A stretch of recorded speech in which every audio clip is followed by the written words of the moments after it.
ప్రియులరా, మీరందరూ బాగున్నారా? బాగున్నాము గనుక 10 నెలలు మనల్ని కాపాడి 11వ నెల, ఈ నెల బైబిల్ మిషన్లో ప్రత్యేకమైంది.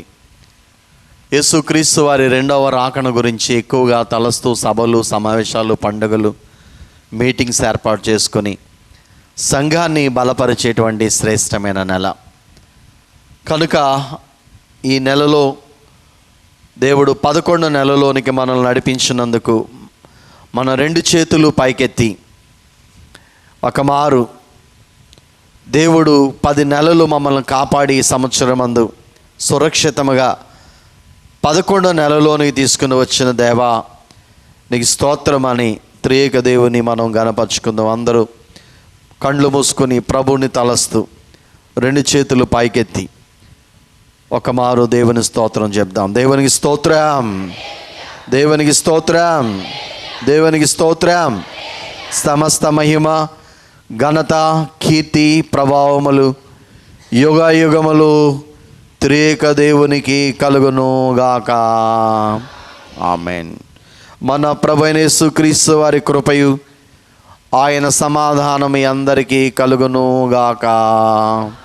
ఆమేన్. కూర్చుందాం. ప్రభునందు ప్రియమైన దేవుని పిల్లలారా, ఈ యొక్క మొదటి విశ్రాంతి దినమందు ఒక ప్రత్యేకమైనటువంటి అంశాన్ని మేము ముందుంచాలని ఆశిస్తూ ఉన్నాను. ప్రియులారా, మనము నెమ్మదిగా, సమాధానంగా, సంతోషంగా, ఆరోగ్యంగా మనం బ్రతకాలంటే మరి బైబిల్ ఏం చెప్తుంది? ఒకసారి తిమోతికి అపోస్తలుడైన పౌలు గారు చెప్పిన మాట ఒక 3 విషయాలు జ్ఞాపకం చేసుకొని మనము టాపిక్లోకి వద్దాం. అందరూ బైబిల్ తెరవండి. మొదటి పత్రిక, తిమోతి మొదటి పత్రిక 2వ అధ్యాయం ప్రారంభ వచనాన్ని. మనము సంపూర్ణ భక్తియు మాన్యతయు కలిగి నెమ్మదిగాను సుఖముగాను బ్రతుకు నిమిత్తము. చూడండి ప్రియులారా, మనం సంపూర్ణమైన భక్తి చేయాలంటే మాన్యత కలిగి, మాన్యత అనగా ప్యూరిటీ, స్వచ్ఛమైన జీవితాన్ని కలిగి, ఒక మాటలో చెప్పాలంటే పరిశుద్ధమైన జీవితాన్ని కలిగి నెమ్మదిగాను సుఖముగాను బ్రతకాలి. మనందరి ఆశ, ప్రతి మానవుని కోరిక, నా జీవిత దినాలన్నీ ఎలా ఉండాలి? నెమ్మదిగా సుఖముగా ఉండాలి అని ఆశపడతాం. మరి అలా మనం బ్రతకాలనంటే సాధారణంగా మంచి డైట్ ప్లాన్ చేసుకొని, మంచి ఆహారం తీసుకొని, చక్కగా వ్యాయామాలు చేస్తూ మనము ఈ లోకములో అలా ఉన్నట్లయితే దీర్ఘాయుష్వంతులు అవుతామని లోకం ఎందరో చెప్తూ ఉన్నారు, డైటీషియన్స్. ప్రియులారా, మరి బైబిల్ ఏం చెప్తుంది? మనం నెమ్మదిగా, సుఖముగా, మాన్యత కలిగి ఏమండి బ్రతకాలనంటే బైబిల్ చెప్తున్న 7 సంగతులు మీతో పంచుకోవాలి ఈ ఉదయకాలం ముందని ఆశపడుతూ ఉన్నాను. గత వారం జ్ఞాపకం చేసుకుని ఒక మాట గుర్తు చేసుకుని మనం ముందుకు వద్దాం. ఆమోసు గ్రంథము 5వ అధ్యాయము 4వ వచనం. ఆమోసు గ్రంథము 5:4. ఇశ్రాయేలీలతో యెహోవా సెలవిచ్చినదేమనగా, నన్ను ఆశ్రయించుడి, నన్ను ఆశ్రయించిన ఎడల మీరు బ్రతుకుదురు. చూడండి, మనం సుఖముగా, నెమ్మదిగా, సమాధానముగా, పరిశుద్ధంగా బ్రతకాలి అని అంటేనంట మొదటి విషయం ఆమోసు ప్రవక్త ద్వారా చెప్తున్న మాట, మనం ఎవరిని ఆశ్రయించాలి? సృష్టికర్త అయిన దేవుని ఆశ్రయించాలి, ఆయన కలిగి ఉండాలి. ఆయన లేకుండా మనకి నెమ్మది కలుగుతుందంటారా? ఆయన లేకుండా సుఖము, ఆయన లేకుండా సౌఖ్యము, ఆయన లేకుండా పరిశుద్ధ జీవితము ఈ మానవులకు లభ్యమగుట అసాధ్యము.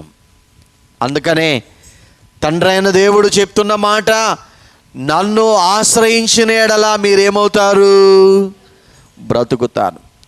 సీక్ మీ అండ్ లివ్ అనే మాట. ప్రభునందు ప్రియమందు దేవుని పిల్లరా, ఆశ్రయమును గురించి గత వారం ధ్యానం చేశాం కనుక ఈ అంశాన్ని నేను దాటి వెళుతూ ఉన్నాను. రెండవది చూద్దాం. మొదట ఆయన ఆశ్రయించినట్లయితే మనం బ్రతుకుతాం. రెండవ మాట 119వ దావీదు కీర్తన 119వ దావీదు కీర్తన 50వ చరణం. నీ వాక్యము నన్ను బ్రతికించుచున్నది, నా బాధలలో ఇదే నాకు నెమ్మది కలిగించుచున్నది. చూడండి ప్రియులరా, క్రైస్తవ జీవితములో మనం నెమ్మదిగా, శాంతి, సమాధానముగా, ఆరోగ్యకరంగా, శారీరకంగా, ఆధ్యాత్మికంగా, మానసికంగా, ఆర్థికంగా అన్ని రంగాలలో మనము బ్రతకాలి అనంటే దేవుని వాక్యం మనకు కావాలి. అందుకే భక్తుడు చెప్తున్నాడు, నీ వాక్యము నన్ను బ్రతికించుచున్నది. ప్రియులరా, ఇక్కడ ఈ మాటల్లో 119వ దావీదు కీర్తన అందరూ రాసుకోండి. 25వ చరణములోను, 37వ చరణములోను, 149వ చరణములోను, 154వ చరణములోను, 156వ చరణములోను ఈ మాటలు వ్రాయబడ్డాయి. ఏ మాటలు అవి? నీ వాక్యము నన్ను బ్రతికిస్తుంది. వాక్యం. ప్రియులరా, తరచుగా మనం మాట్లాడుకుంటూ ఉన్నాం, బైబిల్ చదివినప్పుడు బాధలో ఉన్న వారికి ఈ వాక్యం ఏం చేస్తుందమ్మా? నెమ్మదిని, శాంతిని, సమాధానాన్ని, ఆదరణను కలిగిస్తుంది ఈ మాటలు. యెషయా గ్రంథము బైబిల్ తెరవండి. ఇప్పుడు 55వ అధ్యాయము 3వ వచనం. నీ వాక్యమే నన్ను బ్రతికించును, బాధలలో నెమ్మదినిచ్చెను. నీ వాక్యమే నన్ను బ్రతికించెను, బాధలలో నెమ్మదినిచ్చెను. కృపా శక్తి దయా సత్య సంపూర్ణుడా, వాక్యమై ఉన్న యేసు వందనమయ్యా. కృపా సత్యం దయా సత్య సంపూర్ణుడా, వాక్యమై ఉన్న యేసు వందనమయ్యా. నీ వాక్యమే నన్ను బ్రతికించెను, బాధలలో నెమ్మదినిచ్చెను. చూడండి, మత్తయి యెషయా గ్రంథం 55:3 చదువుదాం. చెవియొగ్గి నా ఎద్దుకు రండి, చెవియొగ్గి నా యొద్దకు రండి, మీరు వినిన ఎడల మీరు వినిన ఎడల మీరు బ్రతుకుదురు. మీరు బ్రతుకుదురు. చూడండి, తండ్రి అయిన దేవుడు చెప్తున్నాడు, మీరు నా మాటలు వినిన ఎడల మీరేమవుతారు? బ్రతుకుతారు. దేవుని మాటలు 66 పుస్తకాల్లో వ్రాయబడింది. ఈ మాటలన్నీనట మనం వింటే మనం ఏమవుతాం? బ్రతుకుతాం. ప్రకటన గ్రంథం 1వ అధ్యాయం 2వ వచనం చదువుదాం. ప్రకటన గ్రంథం 1వ అధ్యాయం. సమయము సమీపించినది గనుక ఈ ప్రవచన వాక్యములు చదువువాడును. వాటిని విని, ఎన్నో వచనమమ్మా? 3వ వచనం. వాటిని విని ఇందులో వ్రాయబడిన సంగతులు గాయకొని వారును ధన్యులు. గాయకొని వాడు ధన్యుడు. చూడండి, ఈ పరిశుద్ధ గ్రంథములో జరిగిపోయిన విషయాలు ఉన్నాయి, జరగబోయేసిన విషయాలు ఉన్నాయి. ప్రకటన గ్రంథం జరగాలి, భవిష్యత్ గ్రంథం. కాబట్టి ఈ గ్రంథములో ఉన్న సంగతులు ఎవరైతే చదువుతారో, ఎవరైతే వింటారో, ఎవరైతే గాయకొంటారో వారట ఎవరవుతారు? ఏమవుతారు? ధన్యులు,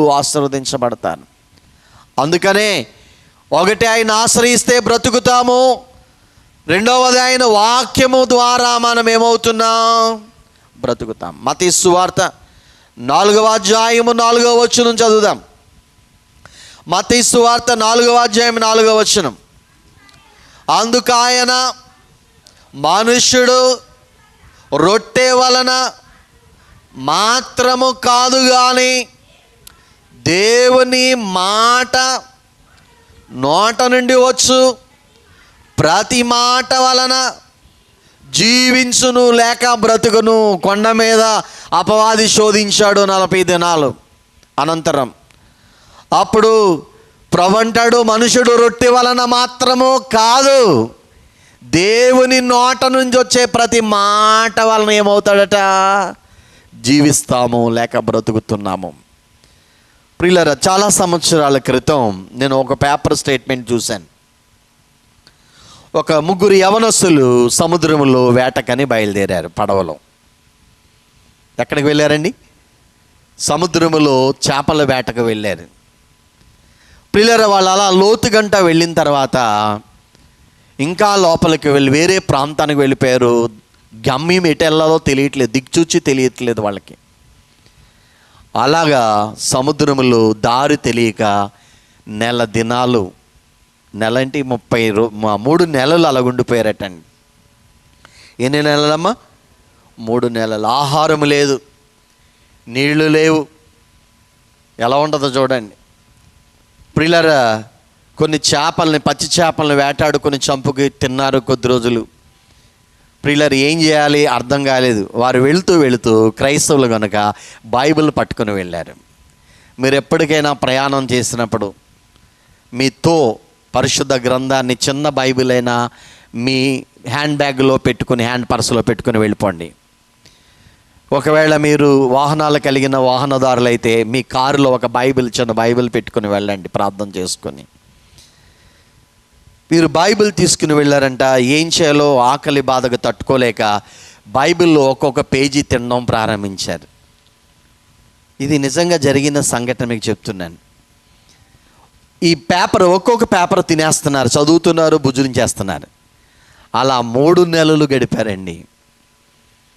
ప్రియులారా, 3 నెలల అంతరం అప్పుడు అక్కడ గస్తీ కాస్తున్నటువంటి నేవీ వాళ్ళు వీళ్ళని చూసి, ఏంటి వీళ్ళు ఇలా బక్క చిక్కిపోయి ఉన్నారని చెప్పి వాళ్ళని పట్టుకొని ఒడ్డుకు తీసుకొచ్చి వాళ్ళకి అన్ని పరీక్షలు చేయించి వాళ్ళకి వైద్య సహాయం అందించినప్పుడు అప్పుడు వారు చెప్పిన సాక్ష్యం ఏంటంటే, అయ్యా మేము సముద్రంలో దారి తప్పిపోయాం. ఏం తప్పాం? దారి తప్పిపోయాం. మేము ఏం చేయాలో మాకు ఆకలి బాధ తట్టుకోలేక మేము పట్టుకెళ్ళిన బైబిల్ తిని మేము బ్రతికామని చెప్పారు. ఏం తిని? బైబిల్ పేపర్లు ఒక్కొక్కటి తినట వారిని, ఈ వాక్యం వాళ్ళని ఏం చేసింది? బైబిల్లో ప్రభు అంటాడు, మనుషుడు రొట్టె వలన మాత్రం జీవించడు, దేవుని నోట నుంచి వచ్చే ప్రతి మాట వలన మనం ఏమవుతున్నాం? ఈ వాక్యం మనలో బ్రతికిస్తూ ఉంది. ఎంత మంచి అనుభవం. అందుకనే బైబిల్ చదవండి, బైబిల్ వినండి, బైబిల్ని గైకొనండి. బైబిల్ వాక్యం మీ హృదయంలో ఉంచుకోండి, మీ మనసులో ఉంచుకోండి, మీ చేతల్లో ఉంచుకోండి. ఇది మిమ్మల్ని బ్రతికిస్తుంది. ఈ గ్రంథం నెమ్మదినిస్తుంది. ఎన్ని బాధలు ఉన్నా శాంతినిస్తుంది ఈ గ్రంథం. బైబిల్ కంటే ఉన్నతమైన పుస్తకం ఈ ప్రపంచంలో పుట్టబోదు, రాదు, ఎవరు రాయలేరు. బైబిలే పుస్తకములలో రాజా గ్రంథం అండి. ఇంత శ్రేష్టమైన గ్రంథం. అందుకనే వాక్యం మనల్ని ఏం చేస్తుందమ్మా? బ్రతికిస్తూ ఉంది. 3వది చూద్దాం. 119వ దావీదు కీర్తన 88వ చరణం. 119వ దావీదు కీర్తన 88వ చరణం. నీ కృప చేత నన్ను బ్రతికింపుము. నీ కృప చేత నన్ను బ్రతికించుము. చూడండి ప్రియులారా, 3వ విషయం చెప్తుంది బైబిల్. మనం నెమ్మదిగా, శాంతిగా, సమాధానముగా, మరి ఆనందదాయకమైన జీవితాన్ని జీవించాలంటే లోకములో ఏమీ లేదు. కానీ మనం బ్రతికించేది ఆయన ఆశ్రయించి, ఆయన కలిగి ఉన్నప్పుడు మనం బ్రతికించేది ఆయన వాక్యము, మనం బ్రతికించేది ఆయన కృపే. ప్రియులారా, దావీదంటాడు, నీ కృప వలన నేను బ్రతుకుచున్నాను. ఏది బ్రతికించాలి మనల్ని? కృప, కృప, కృప. ప్రియులారా, కృప అనగా ఏమిటి? ఏ యోగ్యత లేని వానికి యోగ్యత కల్పించడమే కృప యొక్క నిర్వచనం. అనగా ప్రేమ, దయా, జాలి, కనికరం ఇవన్నీ ప్రభువులో ఉన్నాయి. కనుక ఆ కృప ఉంటే మనం బ్రతికేస్తామండి. మనం పాడతాం, కృపా కృపా నీ కృపా, చప్పట్లు కొడదాం. కృపా క్రీస్తు కృపా, కృపా కృపా నీ కృపా, కృపా కృపా క్రీస్తు కృపా. నేనైతే నీ కృపయందు నమ్మికయుంచియున్నాను, నమ్మికయుంచియున్నాను. నేనైతే నీ కృపయందు నమ్మికయుంచియున్నాను, నమ్మికయుంచియున్నాను. కృపా కృపా నీ కృపా, కృపా కృపా క్రీస్తు కృపా. కాబట్టి ప్రభునందు ప్రియమం దేవుని పిల్లారా, కృప లేకుండా మనం ఏమవలేం. ఆయన కుమారుడు మన మీద కృప చూపించాడు. పాపులమై ఉన్న మనలను, నశించిపోతున్న మనలను ఈ కృప రక్షిస్తూ ఉంది. ఎఫెసీయులకు రాసిన పత్రిక 2వ అధ్యాయం 8-9 వచనాలు చదువుదాం. ఎఫెసీయులకు రాసిన పత్రిక. మీరు విశ్వాసము ద్వారా కృప చేతనే, చూడండి ప్రియులారా, విశ్వాసము ద్వారా దేవుని పట్ల ఆయన కృప వలన మనం ఏమయ్యామట? రక్షింపబడ్డాం. అందుకే కృప బ్రతికిస్తూ ఉంది. దావీదు కృప నిమ్మని బ్రతిమలాడాడు. మోషే గారి కృప కొరకు ప్రార్థన చేశాడు. భక్తులందరూ కృప కొరకు వేడుకున్నారు. అందుకనే ఆయన కృప కొరకు వేడుకునే వారి ఎడల ఆయన ఏమవుతాడట? ఆనందించేవాడు. పౌలు గారు, ఆయనకి ఒక వ్యాధి ఉన్నది. 2వ కొరింథీయులకు రాసిన పత్రిక 12వ అధ్యాయం 9వ వచనం చదువుదాం. అందుకు నా కృప నీకు చాలును, బలహీనతయందు బలహీనతయందు నా శక్తి పరిపూర్ణమగుచున్నది అని ఆయన నాతో చెప్పెను. చూడండి, పౌలు గారికి ఒక వ్యాధి ఉంది. తీసివేయమని అనేక మారులు ప్రార్థన చేశాడు. 3 సార్లు ప్రార్థన చేశాడు. ప్రభు అన్నాడు, నీ వ్యాధి నేను తొలగించగాని నీ బలహీన సమయంలో ఓర్చుకోవడానికి నా కృప నీకు చాలు. అవును, అప్పుడు ఆయన కృపతో తృప్తి పొందాడు. ప్రియులారా, కృప. మరి కృప ఎవరికి సాధ్యం? ఎవరికి ఇస్తాడు దేవుడు? అమ్మా, 2 విషయాలు బైబిల్ చెప్తుంది. ఈ కృపను మనం పొందితే మనం బ్రతుకుతాం. 103వ దావీదు కీర్తన 11వ చరణం. పరమదేవనే భక్తితో గైకొను జనులకు నిరతమును కృపా నిలచియుండును.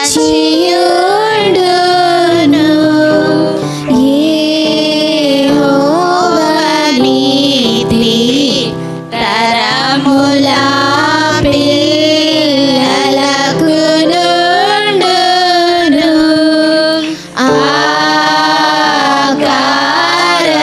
ఆకారణముచే దేవ సంస్తుతి చేయవే మనసా. 103 దావీదు కీర్తన 11వ చరణం. భూమి కంటే ఆకాశం ఎంత ఉన్నతముగా ఉన్నదో ఆయనందు భయభక్తులు గల వారి ఎడల ఆయన కృప అంత అధికముగా ఉన్నది. చూడండి ప్రియులారా, గ్రేస్. ఎవరైతే ఆయనందు భయభక్తులు కలిగి జీవిస్తారో వారికి కృప పొడిగించబడుతుంది. ప్రియులారా, ఎవరైతే భక్తిహీనులుగా బ్రతుకుతారో కృప తగ్గించబడుతుంది. ప్రియులారా గమనించండి, కృప ఆకాశం ఎంత ఎత్తులో ఉందో భూమికి అంత కృప దేవుడు ఎవరికి ఇస్తాడట? ఆయన యందు భయభక్తులు గల వారికి. అంత మాత్రమే కాదు, యాకోబు 4:6 కూడా ఈ కృపను గురించి వ్రాస్తూ ఉన్నాడు. యాకోబు పత్రికలో 4:6 కృపనిచ్చును, ఆయన ఎక్కువ కృపనిచ్చును, అందుచేత దేవుడు అహంకారులు ఎదిరించి దీనులకు కృపనిచ్చును. చూడండి, కృప ఎవరికి ఇస్తాడు దేవుడు? అహంకారులు, గర్విష్ఠులను ఆయన ఎదిరించట, దీనులుగా ఎవరైతే దైవ సన్నిధిలో తగ్గించుకుంటారో, దీన మనసు కలిగి అలాంటి వారికి కృపనిస్తాడు. ఆ కృపను పొందుకున్న వ్యక్తి నెమ్మదిగా శాంతి సమాధానముతో ఆరోగ్యముతో ఆయన ఈ లోకములో జీవితాన్ని కొనసాగిస్తాడు. మనం నెమ్మదిగాను మాన్యత కలిగి సుఖముగా బ్రతకాలనంటే మనకేం కావాలమ్మా? కృప కావాలి. పేతురు 1 పత్రిక 5:5 చదవద్దు కానీ, అహంకారులు ఎదిరించే దేవుడు కృపను దీనులకు ఇస్తాడు. 119, 159 కూడా చదవద్దు కానీ మాటలు మీరు రాసుకోండి. కాబట్టి ప్రభునందు ప్రియమైన దేవుని పిల్లరా, ఆయన ఆశ్రయించేవారు బ్రతుకుతారు, ఆయన వాక్యమును గాయకొనేవారు బ్రతుకుతారు, ఆయన కృపను పొందుకున్నవారు నెమ్మదితో శాంతితో బ్రతుకుతారు. ఇది 3వ అనుభవం. 4వది హబక్కుకు గ్రంథము 2వ అధ్యాయము 4వ వచనం చదువుదాం. హబక్కుకు గ్రంథము 2వ అధ్యాయం 4వ వచనం. హబక్కుకు గ్రంథం 2:4.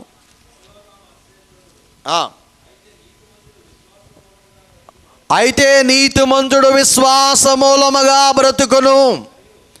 చాలు. ప్రభునందు ప్రియమైన దేవుని పిల్లలారా, నీతిమంతుడట ఎలా బ్రతుకుతాడు? విశ్వాసము ద్వారా బ్రతుకుతాడు. దేవుని పట్ల నమ్మకం, దేవుని పట్ల విశ్వాసం ఎవరైతే కలిగి ఉంటారో వారు ఎవరికి ఇష్టలవుతారు? దేవునికి ఇష్టలవుతారు. హెబ్రీ 10:11, 5, 6 వచనాల ప్రకారం చదవద్దులేండి.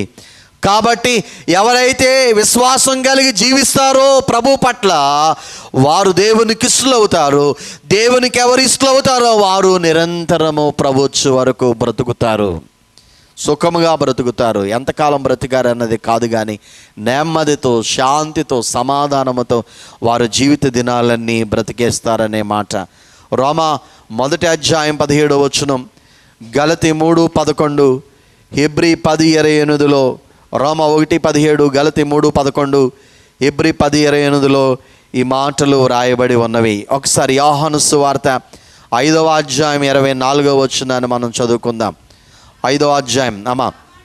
నా మాట విని నన్ను పంపిన వాని యందు విశ్వాసముంచువాడు నిత్య జీవము గలవాడు. చూడండి, ఎవరైతే ప్రభు మాట విని తండ్రిని నమ్ముతారో, సృష్టికర్తను, వారి బ్రతుకులోనట నిత్య జీవం పొందుతారు. ఈ లోకములో బ్రతుకుతారు, రేపు పరలోకములో కూడా యుగ యుగాలు జీవిస్తారు. అందుకనే విశ్వాసమునకు కర్త ఎవరు అమ్మా? విశ్వాసమునకు కర్త ఎవరు? యేసు ప్రభు. మరి విశ్వాసం ఎలా కలుగుతుంది అమ్మా? అపోస్తుల కార్యములు గ్రంథము ఒక మాట చదువుదామండి. 10వ అధ్యాయమా 10-17 చదువుదాం. రోమాపత్రిక ఒకసారి. కాగా వినుట వలన విశ్వాసము కలుగును, వినుట క్రీస్తును గూర్చిన మాట వలన కలుగును. చూడండి, వినుట వలన ఏం కలుగుతుంది మనకి? విశ్వాసం ఒక్కొక్క దానికి లింక్ సిస్టమ్ అన్నమాట. మరి విశ్వాసము ఏ మాటలు వింటే విశ్వాసం కలుగుతుంది? బైబిల్లో వ్రాయబడిన యేసుక్రీస్తు ప్రభు మాటలు ఎవరైతే వింటారో, బైబిల్ గురించి, యేసు ప్రభు గురించి ఎవరైతే వింటారో వారికి విశ్వాసం కలుగుతుంది. విశ్వాసం కలిగిన వాడు నీతిమంతుడు అవుతాడు. నీతిమంతుడు విశ్వాసం మూలముగా బ్రతుకుతాడు. విశ్వాసము ద్వారా మనం బ్రతకాలి. మరి విశ్వాసం ఉందా మీకు? ఈరోజు క్రైస్తవ సంఘములో ఏం తక్కువైపోతుందంటే విశ్వాసము, క్రియలు లేని విశ్వాసము ఎక్కువ అయిపోతుంది. మృతమైనటువంటి క్రైస్తవులుగా బ్రతుకుతున్నారు చాలామంది. ప్రియులారా గమనించండి ప్రియులారా. కాబట్టి క్రియలు కలిగిన విశ్వాసాల సంఖ్య రాను రాను తగ్గువైపోతుంది. కారణం ఏంటి? ప్రభు రాకడ దినాలు. ప్రభు అంటాడు, నేను భూమి మీదకి వచ్చే సమయానికి విశ్వాసం ఉండా కనుగొందునా అన్నాడు ప్రియులారా. కాబట్టి విశ్వాసము, ఎలాంటి విశ్వాసం కలిగి ఉండాలి మనం? దైవజనులు అన్నారు, రాకడ మేఘమెక్కేంత విశ్వాసం సంపాదించుకోండి. ఆవగింజంతా ఏమండి విశ్వాసం ఉంటేనంట కొండ కదిలి సముద్రంలో పడిపోతుంది. అయినను మనిషి కుమారుడు ఆవగింజంత చిరుపాపం ఉంటేనంట వధువు సంఘములు మేఘములోనికి మనం ఎత్తబడలేము. చదువమ్మా. అయినను మనిషి కుమారుడు లూకాసు వార్త 18వ అధ్యాయం 8వ వచనం. 8వ వచనం చదువు. అయినను మనిషి కుమారుడు వచ్చినప్పుడు మనుష్య కుమారుడు వచ్చినప్పుడు ఆయన భూమి మీద విశ్వాసము కనుగొనునా. చూడండి ప్రియులారా, ప్రభువే చెప్తున్న మాట. రెండవసారి ప్రభు వచ్చే సమయానికి క్రైస్తవ సంఘములో అనేకులు మరి ఆ యొక్క విశ్వాసం ఏమైపోతుంది? చల్లారిపోతుంది. విశ్వాసం పోగొట్టుకుంటున్నారు. ప్రియులారా గమనించండి. అందుకనే దైవజనుడు దేవదాసయ్య గారు కూడా త్వరగా రాను నా యేసు త్వరగానే రాము తండ్రి త్వరగా వచ్చు ప్రభువా చురుకు త్వరగా వచ్చు ప్రభువా చురుకు తానమే త్వరపడగలను తానమే త్వరపడగలను త్వరగా రాను నా యేసు త్వరగానే రాము తండ్రి. నాలుగో చరణం. విశ్వాసులే నేటి రాకడ విశ్వసింపరాచు. విశ్వాసము పోగొట్టుకొనక విశ్వాసము పోగొట్టుకొనక విశ్వాసము చేపట్టుకొందును విశ్వాసము చేపట్టుకొందును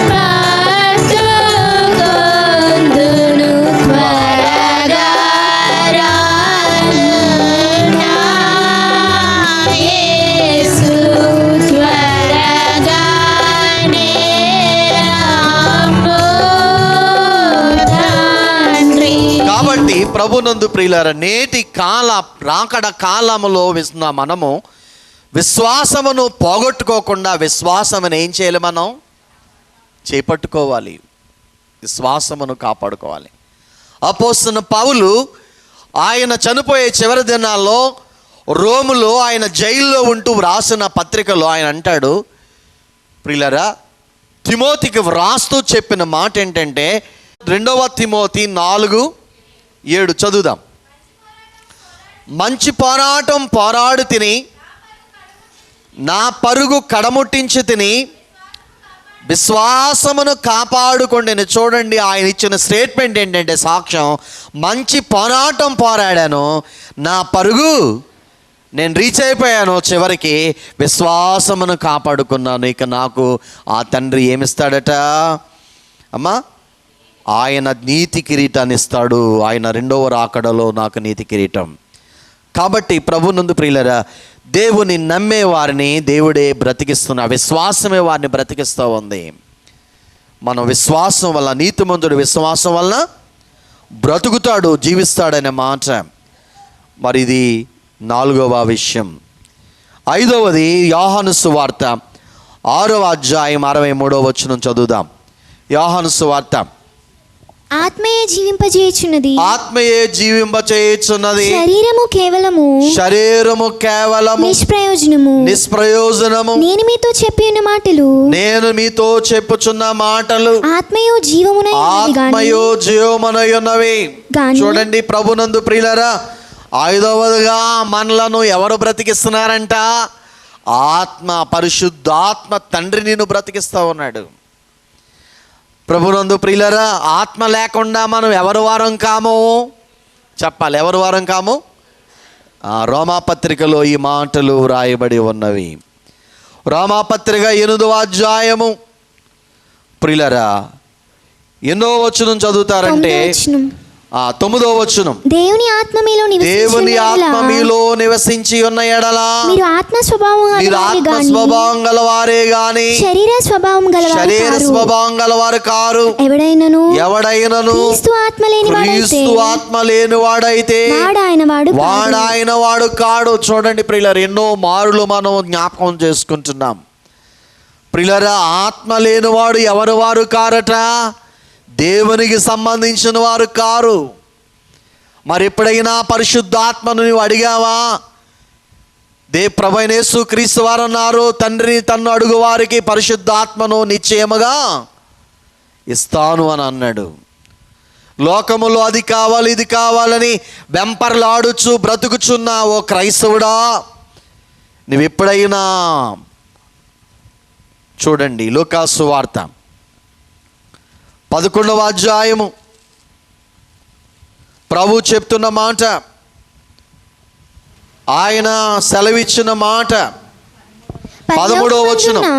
పరలోకమందున్న మీ తండ్రి తన్ను అడుగు వారికి పరిశుద్ధాత్మను ఎంతో నిశ్చయముగా అనుగ్రహించును. చూసారా, ఎప్పుడైనా పరిశుద్ధాత్మ తండ్రి కావాలని అడిగావా? ఒకసారి ఆలోచించండి. లోకములో అది కావాలి ఇది కావాలని పరుగెడుతున్న నీవు పరలోకం ఎవరు వెళ్తారు అని అంటే, ఆయనకు సంబంధించిన వారు ఎవరు పరలోకంలో ఉండరు. రేపొద్దున్న ఆయన సంబంధించిన వారు ఎవరంటే ఆయన ఆత్మ కలిగిన వారు. పరిశుద్ధాత్మ లేనివాడు ఆయన వాడు కాడు, వాడు సాతానుకు సంబంధించిన వాడు. కాబట్టి దేవుని ఆత్మ లేకుండా నీవు పరలోకానికి ఎలాగెలగలవు? ప్రభు రెండోసారి వచ్చినప్పుడు దేవదాసయ్య గారు అన్నారు, నేనిక సిద్ధంగా లేనని తెలిసింది నీకు, గానన్ను పరిశుద్ధాత్మయే నన్ను కడకు. పడదామా పాట? నేనిక సిద్ధంబు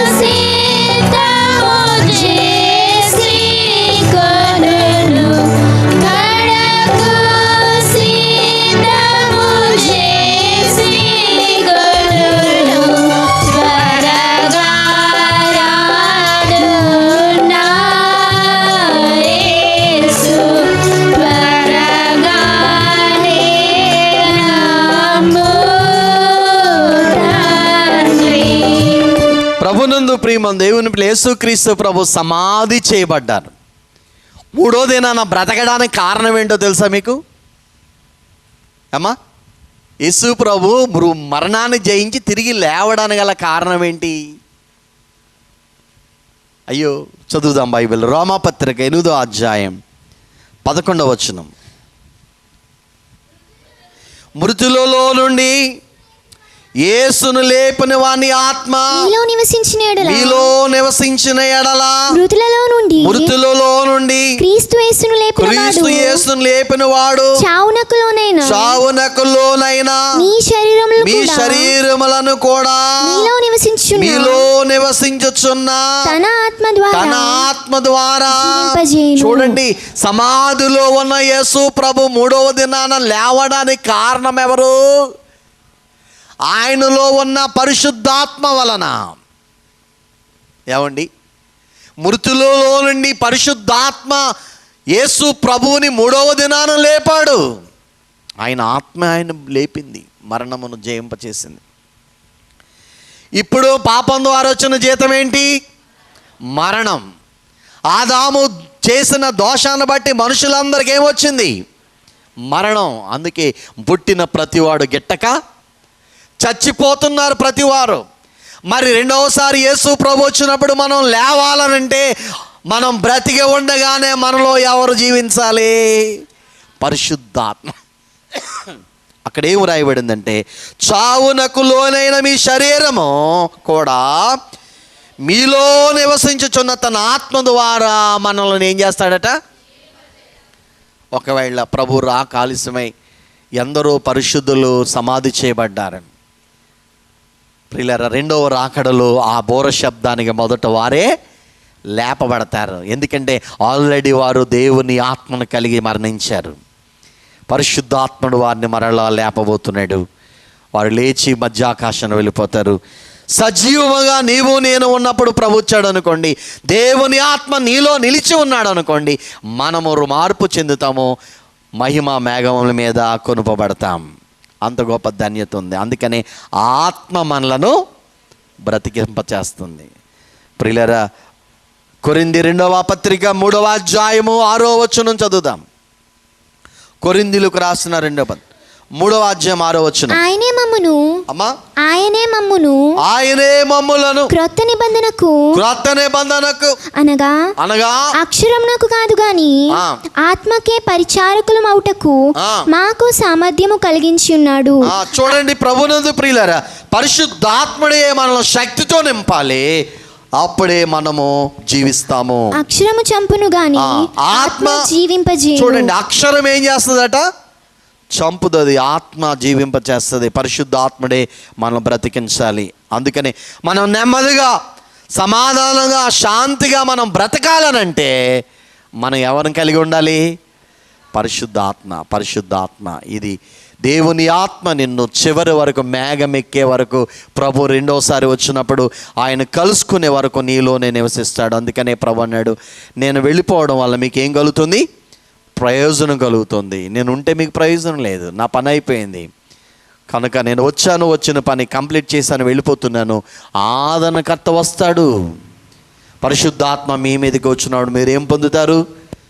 శక్తి పొందుతారు అని ప్రభు చెప్పాడు. కనుక ఆత్మే మనలను బ్రతికిస్తూ ఉంది. 5వది. 6వది ఇప్పుడు చదువుదాం, టాపిక్లోకి వెళ్దాం. తిమోతికు రాసినటువంటి మొదటి పత్రిక 2వ అధ్యాయం 1-2 వచనాలు మరొకసారి చదువుకుందాం. మనము సంపూర్ణ భక్తియు మాన్యతయు కలిగి నెమ్మదిగాను సుఖముగాను బ్రతుకు నిమిత్తము అన్నిటికంటే ముఖ్యముగా మనుషులందరి కొరకును, రాజుల కొరకును, అధికారులందరి కొరకును విజ్ఞాపనలను, ప్రార్థనలను, యాచనలను, కృతజ్ఞతాస్తుతులను చేయవలనని హెచ్చరించుచున్నాను. చూడండి, తిమోతికి రాస్తున్న పౌలు గారు అంటాడు, అయ్యా తిమోతి, నీవు సంపూర్ణ భక్తి కలిగి ప్రశాంతంగా, పరిశుద్ధముగా, నెమ్మదిగా నువ్వు బ్రతకాలనంటే 3 పనులు నువ్వు చేయాలయ్యా అన్నాడు. ఎన్ని పనులు? 3. 1 మనుషులందరి కొరకు, 2 రాజులందరి, ఏరికలందరి కొరకు, 3 అధికారులందరి కొరకు నువ్వేం చేయాలంటే విజ్ఞాపన చేయాలి, ప్రార్థన చేయాలి, యాచించాలి. ప్రియులారా, కృతజ్ఞతాస్తుతులు ఇలా ఎవరైతే చేస్తారో వారు నెమ్మదిగా, ప్రశాంతంగా వారి జీవిత దినాలన్నీ బ్రతికేస్తారు. ఈరోజు క్రైస్తవుని జీవితంలో ప్రార్థన ఉన్నదా? విజ్ఞాపన ఉన్నది. విజ్ఞాపన అనగా ఒకరి కొరకు ఇంకొకరు ప్రార్థన చేయడం. మన ప్రభు పరలోకములో నుండి విజ్ఞాపనం చేస్తున్నాడు, తండ్రి రొమ్మున అనుకుని. నువ్వు ఎప్పుడైనా ఇతరుల కొరకు ప్రార్థన చేసావా? ఈరోజు చాలామంది క్రైస్తవ జీవితంలో క్రైస్తవులు స్వార్థపూరితమైన ప్రార్థనలు చేస్తున్నాను. నేను బాగుండాలి, నా భార్య బాగుండాలి, నా పిల్లలు బాగుండాలి, అంతే. ఈ ప్రార్థనలు క్రైస్తవ జీవితంలో వాళ్ళ కుటుంబం వరకే పరిమితం అయిపోయినాయి. అసలు యూనివర్సల్ ప్రేయర్ అంటే ఏంటంటే మనుషులందరి రక్షణ కొరకు నువ్వేం చేయాలి? ఎప్పుడైనా చేసావా? నీ ఊరిలో వారి కొరకు, నీ ఇరుగు పొరుగు వారి కొరకు, నీ పట్టణం కొరకు, నీ దేశం కొరకు, ప్రపంచ దేశాల కొరకు ప్రార్థన చేసావా ఎప్పుడైనా? ఈ అనుభవం నీకున్నదా? ఫాదర్ ఎం దేవదాసయ్య గారు ప్రతి వేకుమనే ఒక గ్లోబ్ ఉండేదంట ఆయన ప్రార్థనా రూమ్గా, ఆ సన్నిధి గదిలో, ప్రేయర్ రూమ్లో. ప్రతి దేశం మీద చేతులు, 2 చేతులు ఉంచి ప్రతి దేశం కొరకు ప్రార్థన చేశాడు. ఎవరి కొరకు ప్రార్థన చేయాలో బైబిల్ మనకి క్లియర్గా చెప్పింది. ఎప్పుడైనా నీ ఇతరుల కొరకు, మనుషులందరి కొరకు, మనుషులు బాగుండాలని, రాజుల కొరకు బాగా నీతి న్యాయంగా పరిపాలించాలని, మన ముఖ్యమంత్రి గారి కొరకు, మన దేశ ప్రధాని కొరకు, దేశాలను పరిపాలిస్తున్నటువంటి ఏలికల కొరకు, అధికారుల కొరకు, మన పనులన్నీ చేసి పెడుతున్నటువంటి సెక్రటేరియట్లో ఉన్నటువంటి అధికారులందరి కొరకు నువ్వు ఎప్పుడైనా ప్రార్థన చేసావా? ఈ అనుభవం నీలో లేకపోతే నీకు నెమ్మది ఉండదు, శాంతి ఉండదు, సమాధానము దూరం అయిపోద్ది నీకు. ఒకవేళ స్వార్థపూరితమైన ప్రార్థనలు చేస్తూ నీకు నీవే, నీ ఇంటి వారి కొరకే నువ్వు ప్రార్థన చేసినట్లయితే ఖచ్చితంగా నీ జీవిత దినాలలో నెమ్మదిని కోల్పోతావు. మనం పరిశుద్ధమైన సంపూర్ణ భక్తి కలిగి, పరిశుద్ధత, నమ్రత కలిగి నెమ్మదిగా సుఖంగా బ్రతకాలనంటే మనం మనుషులందరి కొరకు విజ్ఞాపన చేయాలి, రాజులందరి కొరకు యాచించాలి, ప్రార్థించాలి, కృతజ్ఞతాస్తుతులు. ఇలా ఎవరైతే చేస్తారో వారు నెమ్మదిగా బ్రతుకుతారు. ఇది 6వ విషయం. 7వ విషయాన్ని చెప్తున్నాను. ఎందుకు మన ప్రభువు రక్షించి ఆయన పరలోకానికి వెళ్ళిపోయాడు? ఏమ్మా, ప్రభు పరలోకానికి వెళ్ళిపోయి ఏం చేస్తున్నాడు ఇప్పుడు? ఆయనకేంటి? ఆయన వచ్చే వరకు తండ్రి ఆజ్ఞ అయ్యి 2వ రాకడ వెళ్ళు, మధ్యాకాశానికి వెళ్ళు అని చెప్పే వరకు ఆయన చేసే పనేంటి ఇప్పుడు? చూడండి, రోమాపత్రిక 8వ అధ్యాయం, రోమాపత్రిక 8వ అధ్యాయం ఆయన చేసే పనేంటో చూద్దాం. ఆయన 34వ వచనం, శిక్ష విధించువాడెవడు? శిక్ష విధించువాడెవడు? చనిపోయిన క్రీస్తు యేసే. అంతేకాదు మృతుల్లో నుండి లేచిన వాడును, దేవుని కుడి పార్శ్వమున వాడును, మన కొరకు విజ్ఞాపనము కూడా చేయువాడును. ఆయనకి ఏంటంటే పని? తండ్రి రొమ్మున అనుకొని మనమందరము రూపాంతరము చెంది మనుషులందరూ ఆయన తెలుసుకొని ఆయన రాకడకు సిద్ధపడాలని ఆయన మన నిమిత్తము సార్వత్రిక క్రైస్తవులందరి కొరకు, మనుషులందరి కొరకు కుమారుడైన ప్రభు తండ్రి రొమ్మున అనుకొని ఆయన రాకడ మధ్యాకాశం వచ్చే వరకు ఆయన ప్రార్థన చేస్తాను అన్నాడు. విజ్ఞాపనం అనే పని. అందుకే దైవజనులు ప్రార్థన అనే ఉద్యోగం మీద కొందరిని ఏర్పరచమన్నారు. ఏ ఉద్యోగం అమ్మా? సంఘములో ప్రార్థించే స్త్రీలు ఉండాలి, పురుషులు ఉండాలి. సంఘ క్షేమమే కాదు, అనేక సంఘాల క్షేమమే కాదు, ప్రపంచమంతటి రక్షణ కొరకు అందరి కొరకు విజ్ఞాపన చేసి యాచించి ప్రార్థించే సన్నిధి పరులు ఉండాలి, ప్రార్థించేవారు. కనుక నెమ్మదిగా ప్రశాంతంగా మనం బ్రతకాలి. భక్తితో, సంపూర్ణ భక్తి అంటే మరి అందరి కొరకు మనం ప్రార్థన, విజ్ఞాపనలు చేయాలి, కృతజ్ఞతాస్తుతులు చెల్లించాలి. చివరిగా నేను మీకు ఇచ్చే అనుభవంలో బైబిల్ చెప్తుంది. యోహాను సువార్త 6వ అధ్యాయం 54వ వచనం చదువుదాం. 55, నా శరీరము తిని నా రక్తము త్రాగువాడే నిత్య జీవము గలవాడు అంత్యదినమున నేను వానిని లేపుదును. నా శరీరము నిజమైన ఆహారము, నా రక్తము నిజమైన పానమునై ఉన్నది. చూడండి ప్రియులారా, ప్రభు చెప్తున్నాడు, మొదటి వారము బల్లారాధనలోనికి మనం వచ్చాం. ప్రభు అంటున్నాడు, నా శరీరము తిని నా రక్తము త్రాగువాడే నిత్య జీవము గలవాడు. చూడండి 53వ వచనం కూడా చదువుదాం. కావున ఏ సిట్లను మీరు మనుష్య కుమారుని శరీరము తిని ఆయన రక్తము త్రాగితేనే కానీ మీలో మీరు జీవము గలవారు. అమ్మా చూడండి, వినండి, నా వైపు చూడండి అందరూ. నెలకొక పర్యాయము మెయిన్ లైన్ చర్చెస్ అన్ని నెలకొక పర్యాయము బల్లను సమీపిస్తూ ప్రభు యొక్క శరీరాన్ని, ప్రభు యొక్క రక్తాన్ని రొట్టె ద్రాక్షారస రూపములు అందుకుంటూ ఉన్నారు.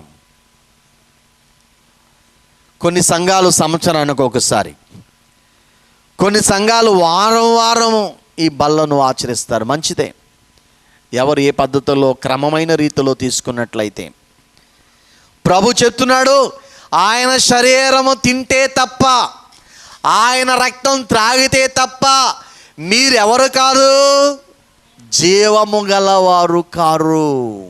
అమ్మ, అర్థమవుతుందా మీకు? ఈ శరీరాన్ని వివేచించి యోచించి ఇది ప్రభు శరీరం అని యోగ్యముగా ఎవరైతే దీనిని తీసుకుంటారో వారు జీవము గలవారు, మృతులు కారు.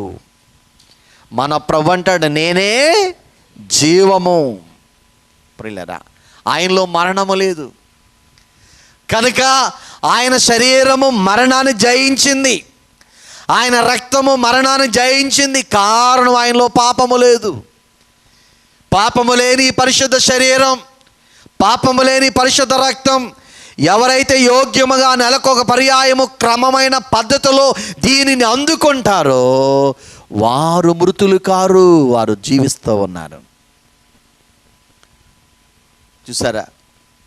రెండవదిగా ఆయన అంటాడు, చదువుదాం 54వ వచనం, నా శరీరము తిని నా రక్తం త్రాగేవాడే నిత్య జీవము గలవాడు, అంచ దినమున నేను వానిని. చూడండి, యేసు ప్రభు శరీరము తిని ఆయన రక్తం త్రాగిన వాడు ఈ లోకములో బ్రతుకుతాడు సుఖముగా. ఈ లోక యాత్ర ముగించబడగానే రేపు నిత్య జీవం అంటే మోక్షం, ఎటర్నల్ లైఫ్, పరలోకములో జీవిస్తాడు.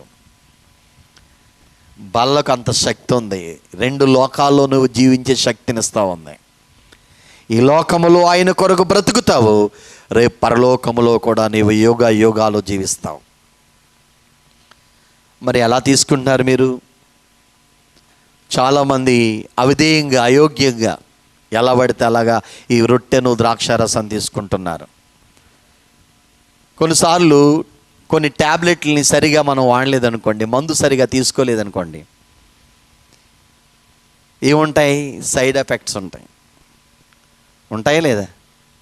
ఈ బల్లను సరిగా ఆచరించకపోతే కూడా సైడ్ ఎఫెక్ట్స్ ఉన్నాయి. తెలుసా మీకు? ముందు ఈ బల్ల ఆచరిస్తే రెండవ రాకడలో మనం చనిపోయిన ప్రభు శరీరము రక్తం మనలో ఉంది కాబట్టి, ఆయన శరీరం రక్తం పునరుత్థాన బలం కలిగి ఉంది కాబట్టి లేపబడతాం, రెండవ రాకడలో బ్రతుకుతాం. ప్రియులారా, ఇది మొదటి ఆ బ్లెస్సింగ్ అన్నమాట, ఆయన శరీర రక్తముల ద్వారా. చూడండి, అంచెదినమనైన వానిని పునరుత్థాన శక్తి వస్తూ ఉంది. వాస్తవానికి 55వ వచనములో కూడా నా శరీరమే నిజమైన, నా రక్తమే నిజమైన, మనం భూ సంబంధంగా భుజించేవన్నీ వట్టివే, కానీ నిజమైన రియల్ ఫుడ్ ఏదండి అండి? ప్రభు యొక్క శరీరం.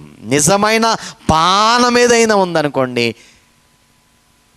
యేసు ప్రభు యొక్క రక్తమే. ఈ రక్తాన్ని నువ్వు తీసుకున్నట్లయితే నువ్వు జీవిస్తావు, నిరంతరము జీవిస్తావు. ప్రియులరా, 56వ వచనం చదువుదాం. నా శరీరము తిని నా రక్తం త్రాగేవాడు నా యందు నేనును వాని యందు నేనును. ఒక మాటలో చెప్పాలంటే, ప్రభు శరీరాన్ని, ప్రభు రక్తాన్ని ఎవరు తీసుకుంటారో ప్రభు వారిలోకి వస్తున్నాడు, వారు ఆయనలోకి వెళ్ళిపోతున్నారు, ఇద్దరూ ఏకమైపోతున్నారు. ఈ ప్రభు సంస్కారపు విందు నీవు నీ ప్రభు ఏకమైపోతున్నావు, సరిగా తీసుకున్నవారు. నేను ఎప్పుడు చెప్తాను, పాలల్లో పంచదార వేశారనుకోండి, ఆ రెండు ఏమైపోతాయమ్మా? ఏమైపోతాయి? ఏకమైపోతాయి. కొంతసేపు అయిన తర్వాత మళ్ళీ పాలల్లో నుంచి పంచదార తీసేయండి, తీయగలరా? అసాధ్యం. అది కరిగి వాటిలో మిక్స్ అయిపోతాయి పంచదార పాలల్లో. పాలు ప్రభు అనుకుందాం, మనము పంచదార అనుకుందాం, మన ఇద్దరం ఏకమైపోయామనుకోండి, అది ఏకం చేసేది ఈ బల్ల ప్రభు శరీర రక్తాలు. నీవు నీ ప్రభు ఏకమైపోతావు. ప్రభు సంస్కారపు విందు, ప్రభు సంస్కారపు విందు పరుగెత్తుకొని రండి, ప్రభువే మన విందు. ప్రభు జతకిదే సాందు, వ్యాధికి మందు సబలన్నిటి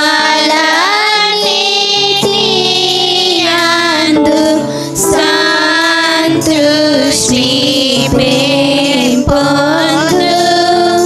ప్రభు సంస్కారపు విందు, ప్రభు సంస్కారపు విందు పరుగెత్తుకొని రండి, ప్రభువే మన విందు.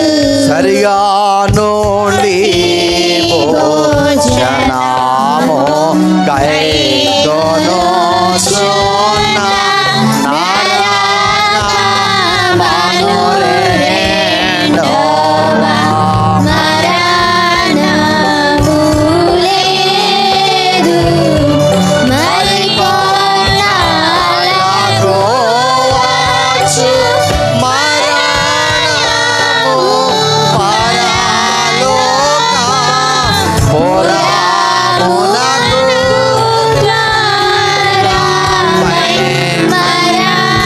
మరణమని పెంపదు. ప్రభు సంస్కారపు విందు, ప్రభు సంస్కారపు విందు పరుగెత్తుకొని రండి, ప్రభువే మన విందు. యోహాను సువార్త 6:58 చదువుదాం. ఇదే చివరిగా పరలోకము నుండి ఇదే పరలోకము నుండి దిగి వచ్చిన ఆహారము పితరుల మన్నాను తినియు చనిపోయినట్టు కాదు, ఈ ఆహారము తినివాడు ఎల్లప్పుడూ జీవించునని ఖచ్చితంగా నేను మీతో చెబుచున్నాను. ఎవరైతే ప్రభు యొక్క శరీరాన్ని రక్తాన్ని సరిగా గైకుంటారో ఎల్లప్పుడూ జీవిస్తారు, నిత్యము యుగాలో బ్రతుకుతాం మనం. క్రైస్తవ జీవితం చచ్చిపోతే ముగింపు కాదు, క్రైస్తవ జీవితం పరలోకం వరకు కొనసాగింపు. పరలోకములు ఎంతకాలం బ్రతుకుతావు నీవు? యుగాలు, లెక్కలేనన్ని సంవత్సరాలు అక్కడ. ఇక మరణము లేదు. మరణము లేని ఆ యొక్క నిత్య జీవములో, ఆ పరలోకములో యుగాలు జీవిస్తాం. అందుకనే మనమందరము, కొంతమంది మొదటి ఆదివారం అంటే చర్చ మానేస్తారు. ప్రియులారా, చూసారా, చిన్న చిన్న బలహీనతలు మనసులో నుంచి ఒత్తిగించుకోమంటాడు దైవజనుడు. ఏం చేయాలమ్మా? మీ మనసులో ఉన్న ఈ బలహీనతలను, అడ్డులను తొలగించుకొని ప్రభు జతకి ఇదే సందు రండి అని చెప్తాడు ఈ కీర్తనలో చాలా చక్కగా. మరి తాత్కాలికమైన ఈ ఆహారం, మనం తినే ఆహారం ఎలాంటిదమ్మా? 4-5 గంటల్లో మనం తిన్న ఆహారం అరిగిపోద్ది. తెలుసా మీకు? తెలుసా? 4 అవర్స్లో అరిగిపోద్ది. ప్రియులారా, గమనించండి. ఈ ఆహారం కొరకే మనం ఎన్ని రాత్రి పగలు కష్టపడుతున్నాం. నెలకొకసారి వచ్చే ప్రభు ఇచ్చే ఈ రొట్టె ద్రాక్షారసం కొరకు కష్టపడలేకపోతున్నాం. ప్రభు ఏం చెప్పాడో తెలుసా? యోహాను సువార్తలో 6:27 చదువుదాం. యోహాను సువార్త. క్షయమైపోయిన ఆహారం కొరకు కష్టపడుకుడి గాని నిత్య జీవము కలుగు చేయు అక్షయమైన ఆహారం కొరకు కష్టపడుడి. మనుష్య కుమారుడు దానిని మీకు ఇచ్చును. చూడండి, క్షయము అక్షయము 2 ఆహారాలు ఉన్నాయి. క్షయమయ ఆహారం అంటే ఆదివారం మాంసం తెచ్చుకోవాలి, మంగళవారం చేపలు తెచ్చుకోవాలి, శుక్రవారం చికెన్ తెచ్చుకోవాలి, ఇంకా వారమంతా అమ్మితే ప్రతిరోజు తినాలి. కొంతమంది అంట రోజు ముక్కలేకపోతే ముద్ద దిగదంట, ఇంకా కూరగాయలు వండుకోరంట వాళ్ళు. ఇవంత ఖరీదైన ఫుడ్ తిన్నా ఇది క్షయమైపోతుంది అంటే నాశనం అయిపోద్ది. దీని కొరకు కష్టపడకండి, తినాలి. ఏమండి, మనం బ్రతకాలంటే ఏం చేయాలి? ఈ భౌతిక ఆహారం కూడా తినాలి. కానీ అదే బ్రతుకు కాకూడదు, తినడం కొరకే బ్రతకూడదు. కాబట్టి నిజమైన ఆహారం ఏంటంటే అది ప్రభు ఇస్తున్నాడు, ఆయన శరీరం రక్తం. ఇది అక్షయ ఆహారం, నాశనము కానిది, నిన్ను నాశనము చేయనిది, నిన్ను బ్రతికించేది.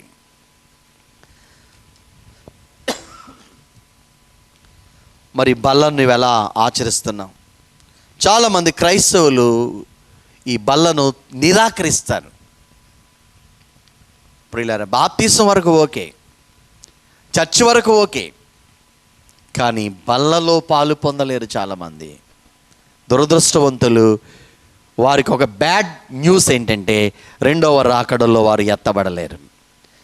వారికి ఒక బ్యాడ్ న్యూస్ ఏంటంటే వారు రెండవ రాకడలోనే కాదు, పరలోక రాజ్యములో ప్రవేశించలేరు, నిత్యము బ్రతకలేరు. ఈ మాట చెప్తూ నేను చాలా వేదన పడుతూ చెప్తున్నాను ఈ మాట. అందుకనే నీవు సుఖముగా, నెమ్మదిగా, ప్రశాంతంగా బ్రతకాలనంటే నువ్వేం చేయాలి? నిన్ను బ్రతికించే ప్రభు శరీరాన్ని, ప్రభు రక్తాన్ని తీసుకోవాలి.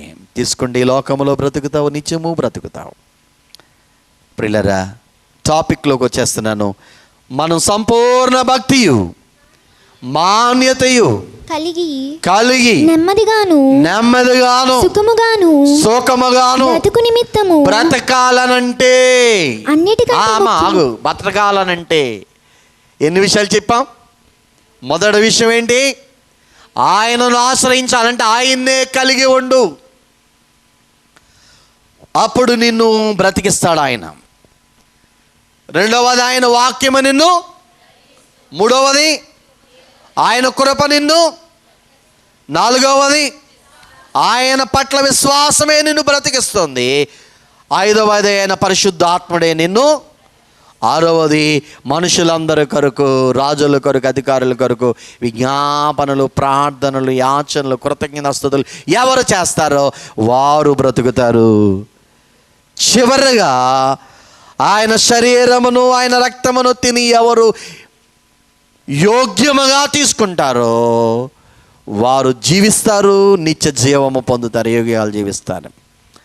అటువంటి ధన్యకరమైన స్థితి పరిశుద్ధాత్మ తండ్రి మనందరికీ ప్రసాదించి నెమ్మదిగా, సంపూర్ణ భక్తిలో, మాన్యత కలిగి, పరిశుద్ధత కలిగి, సుఖముగా ప్రభుత్వ వరకు బ్రతుకుతూ ఆయన వచ్చినప్పుడు మేఘములోనికి వెళ్ళి యుగ యుగాలు జీవించు భాగ్యము పరిశుద్ధాత్మ తండ్రి మనందరికీ ప్రసాదించును గాక.